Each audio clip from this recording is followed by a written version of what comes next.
Iran पर हमला करने आ रहा है ट्रंप का आर्माडा। अरब सागर में युद्ध की हलचल काफी तेज हो चुकी है। कुछ दावों के मुताबिक अगले 72 घंटों में ही अमेरिका इजराइल के साथ मिलकर बहुत बड़ा हमला ईरान पर करने जा रहा है। अभी तक के दावों के मुताबिक अमेरिकी प्रशासन ने ईरान में इस वक्त के 2 बड़े और महत्वपूर्ण लक्ष्य तय किए हैं। अमेरिका और इजराइल का पहला टारगेट है 86 साल के ईरानी सुप्रीम लीडर अली खामनेई, जो 37 साल से ईरान की सत्ता का केंद्र हैं। दूसरा, ईरान के परमाणु केंद्र और 400 किलोग्राम से ज्यादा वो यूरेनियम जिसके दम पर ईरान 10 से ज्यादा परमाणु बम बना सकता है। ट्रंप ने जिस अंदाज में बयान दिया है कि यूएसएस अब्राहम लिंकन और कई अमेरिकी डिस्ट्रॉयर तेजी से ईरान की तरफ बढ़ते जा रहे हैं, उससे यह बात साबित हो गई है कि ईरान पर बहुत बड़ा हमला होने की संभावना अब बहुत ज्यादा है। हालांकि ईरान ने ट्रंप के ताजा बयान पर 2 टूक कहा है कि अगर ईरान पर या फिर खामनेई पर एक भी हमला हुआ तो ईरान कुचलने वाला हमला अपने दुश्मनों पर जरूर करेगा।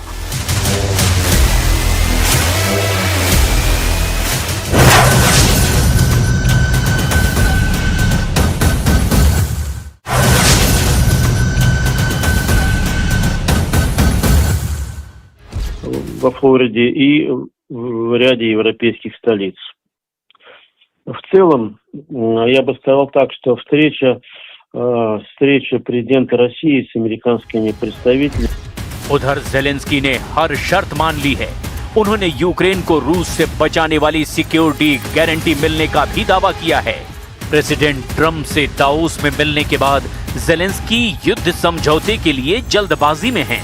लेकिन ट्रंप के लिए पुतिन को समझा पाना इतना भी आसान नहीं दिख रहा। हालांकि ट्रंप दावा कर रहे हैं कि पुतिन जेलेंस्की दोनों डील चाहते हैं। ट्रंप के मुताबिक कभी हां कभी ना का असमंजस खत्म हो चुका है। दोनों लीडर युद्ध खत्म करना चाहते हैं। What's happened here is there were times when Putin didn't want to make a deal, times when Zelensky didn't want to make a deal, and it was like opposite times. Now I think they both want to make a deal, but we'll find out. लेकिन Davos का हासिल 0 है।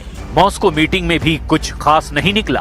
अब रूस, Ukraine और America एक साथ Abu Dhabi में युद्ध समझौते पर बैठक करने के लिए तैयार हैं। ये पहली बार होगा जब तीनों देश एक टेबल पर होंगे। अब तक हुई तमाम कोशिश में रूस ने अभी भी यूक्रेन को सीधे युद्ध समझौते के लायक तक नहीं समझा। लेकिन अब पुतिन ने जेलेंस्की एंड टीम को टेबल पर आने की अनुमति दे दी है, क्योंकि ट्रंप ने पुतिन की ज्यादातर डिमांड मान ली है। बस पेच अब एक बात पर फंसा हुआ है और वो है डॉनबास, जिस पर पुतिन रूस का कब्जा चाहते हैं।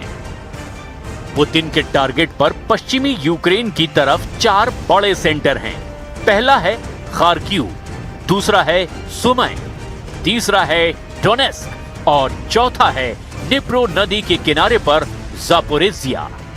इन चारों शहरों के आसपास बहुत बड़ी जंग चल रही है और जेलेंस्की जानते हैं कि अगर इनमें से एक भी मोर्चे पर वो हारे तो पुतिन के कब्जे में 50% यूक्रेन आने में बिल्कुल देर नहीं लगेगी।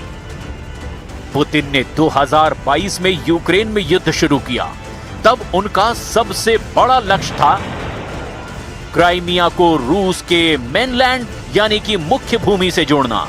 इसके लिए खेरसॉन और मारियुपोल पर कब्जा जरूरी था। यहीं से पुतिन हाईवे बनाकर क्राइमिया तक पहुंचना चाहते थे। इसी वजह से पुतिन ने युद्ध में कोई कमी नहीं बरती। वो उन इलाकों पर और चोट करते हैं जहां वो पहले से मजबूत हैं। यूक्रेन के नक्शे पर ये ईस्ट कॉरिडोर देखिए, यानी डॉनबास का वो रीजन जहां लुहांस्क और डोनेस्क इलाके आते हैं।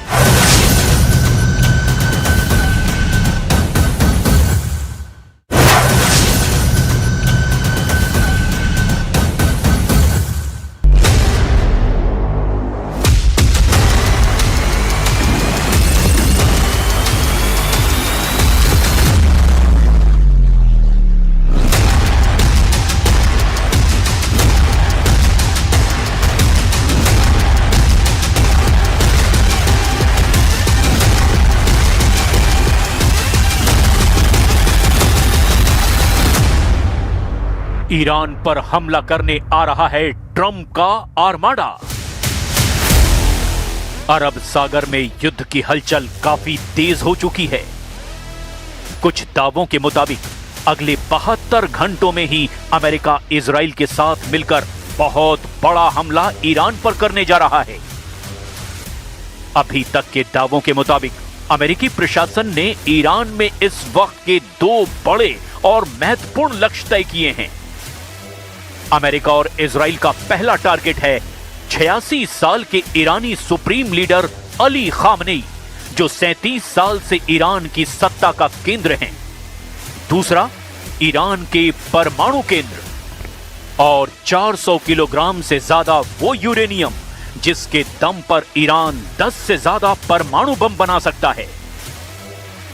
ट्रंप ने जिस अंदाज में बयान दिया है कि यूएसएस अब्राहम लिंकन और कई अमेरिकी डिस्ट्रॉयर तेजी से ईरान की तरफ बढ़ते जा रहे हैं, उससे यह बात साबित हो गई है कि ईरान पर बहुत बड़ा हमला होने की संभावना अब बहुत ज्यादा है।